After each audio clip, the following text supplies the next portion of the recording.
Aloha, ladies and gentlemen, and welcome to my tune of living to your highest potential. My name is Aubrey Apple, and today's topic is about consciousness. It is a very interesting topic because everybody thinks that they're conscious. I thought I'm conscious because I'm awake and doing certain things. But the more I learn, the more I realize what I do not know actually.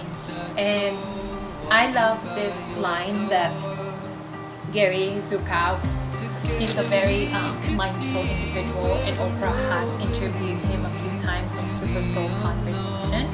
And this line goes, by the way, this is from the book The Path Made Clear by Oprah Winfrey. I love all these people that she interviewed, and my favorite by far has always been Gary Zukav. So he said, your job and my job while here is to align our personality with our souls. And we do that by becoming the personality that has the same intentions of our soul. That's kind of deep, but listen to this. Harmony, cooperation, sharing, and reverence for life. That is the intentions of our soul. That's what he's saying. Let me repeat that. Your job and my job while here is to align our personalities with our souls. And we do that by becoming the personality that has the same intentions of the soul. Harmony, cooperation, sharing, and reverence for life. Suppose, for example, you've got 3 children and you're overwhelmed a lot. You can find yourself frustrated and or exasperated by the child that's most demanding. You can find yourself angry at your spouse. What do you do? This is exactly the time to create authentic power. And here's how you do it. First, instead of acting on the impulse to tell the child, be quiet, or you're going to go to your room for 6 months. Or yelling at your spouse, instead go inside yourself. That's the first step. That is developing emotional awareness. And emotional awareness is consciousness. The second step, once you can do this, you put yourself in a very powerful position. Because just by turning inward instead of acting in the moment, you have created a little gap between the impulse and the action. And into that space, you can inject consciousness. Into that space, you can do something you could have done before. Choose consciously. The line goes on, but I have certainly done that. I have certainly lose my cool with my daughters, and it's so easy to lose my cool because I was naturally an irritable person, and I've learned that from my generations of families who are very no patient, because where I came from, we have nannies and babysitters and aunties. It's not just one person taking care of you. So I tend to bother a lot of people, not just my mom. My great grandmother is there, my grandmother is there, my great grandfather is there. I have dogs, I have uncles, I have cousins. But with my daughters, it's just mom, mom, mom, mom, mom, mom. And I lose my cool because it's like I cannot hear my head with these kids, and I've snapped at them, I've threatened them, I've spanked them. And because I don't like myself when I do that, I figured, why don't I learn how to take care of them by taking care of me? So I start learning different things. Conscious Parenting, that book, highly recommended. The more I understand certain things, the lesser I react and have that, what is that line?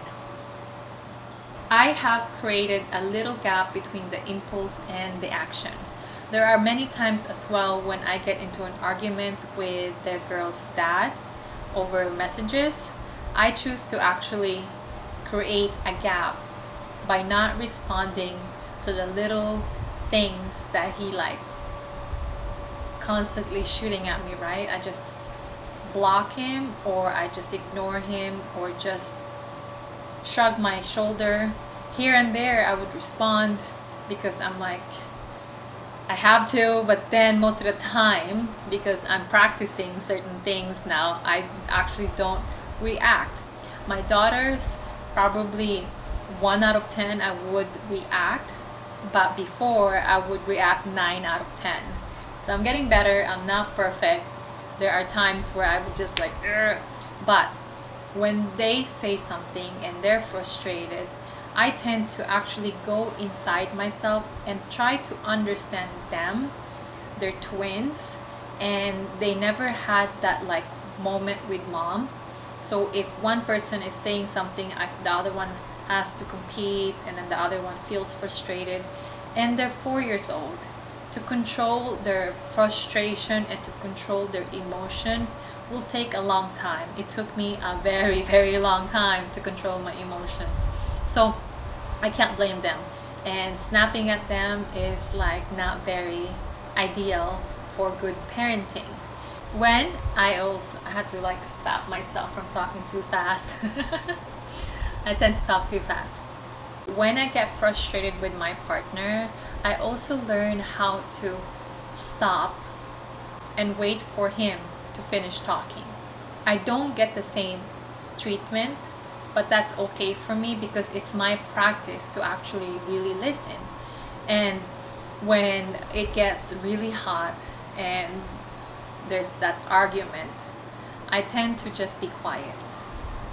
The silence, it's not me ignoring my partner, it's the fact that I'm going inside myself and not letting the moment create me. So this topic I'm going through right now is about your consciousness when it comes to your family. When I was with my mom in here, most of the time me and my mom gets into this conversation where it's loud and one will get frustrated and the other one will react, and or the other way around. But the recent time that my mom was here, I was actually able to go inside my consciousness and really see what is going on. And I changed my response to certain situation where it could have been like a very chaotic scene to, I do understand, let me figure something out. Instead of reacting, I'm figuring things out. When my mom was here to attend my niece's birthday, everybody was sick. My partner was sick, my niece was sick, my mom was like really like sick, and it was just really up to me to run the whole show. I was frustrated because I have a job to do and I have orders to fulfill. I'm just like taken aback because my mom was supposed to be planning this party, but it ended up to be like my duty to take care of the party because they were not feeling good. And instead of reacting, I decided to actually take a moment to really understand what is going on around. The day of the party, I decided to take a hold of the situation. I canceled where we're supposed to go. I threw the party here at my home and made everything kind of decent enough for people to come on over. And at the end, we had so much fun. My niece had so much fun. I could have like reacted to the situation like, I can't believe I'm doing this. It's my niece and not really like my responsibility. But I decided, let's just do this. She deserves a birthday. Let's have fun. And the whole thing turned out to be really, really fun. That is me learning how to go in between the impulse and my reaction. I decided to go inside and stop for a moment before I react. Now, when I went to Oahu for my dad's birthday, it is also another like stressful moment because my dad and I don't see eye to eye, and I have accepted that. And my mom was flying with us, and my partner, and my twin daughters, my niece, and I was just like, oh my gosh. So the best way for me to deal with certain situation when I don't know how to react is to step away. There are many occasions where I say, no, I will not go there because I'm doing something else. And that is good sometimes when you don't understand how to react or don't know how to control yourself with certain people, is to avoid certain circumstances. And when it comes to my family, I can't avoid them, but I could say no to certain situation. Like in their birthday, of course I have to be there, but if it's not their day, I'd be like, no, I'm going to do my thing, and you could do whatever you want. But I learned how to say no, and I'll just see you later, or say, I'll catch up, let me do my thing, and you just do your thing, and I'll catch up, or you catch up. But I learned how to say no to my family, whereas before I would just be like all mopey and just like, I can't believe I have to go there, and then be just frustrated the whole time. When you're in a situation where you don't know how to react to certain individual, is to distance yourself. That is one of my advice. And the second thing is that when it comes to your family, when it comes to your kids, the way it helps me is that when I get frustrated with my daughters, I tend to look at them and see their frustration. I am able to control myself, they cannot. And if I'm battling with them, then I'm worse than a 4-year-old. So it really helps me to see them, to really see their frustration. And my schedule get disrupted, like my daughter is getting sick and I have to pick them up from school and I'm doing certain things, or they're not sleeping at 8 o'clock when I'm supposed to be working, filling up orders. I get frustrated on those events. But what I tell myself, and it really helps, is that what if this is the only time I have with my daughter? Would my orders really be important? Would whatever I have to do be really important? So it really helps me to be present at that moment when my schedule or my desire to do certain things doesn't get met. I always go to that darkness. It is a very dark spot, but it helps me to say, what if this is the only time I have with my daughter? Is my work important? So I always, of course, say no. Nothing is more important than my daughters. I hope this video helps you to be more conscious. It definitely helps me to talk about it. Again,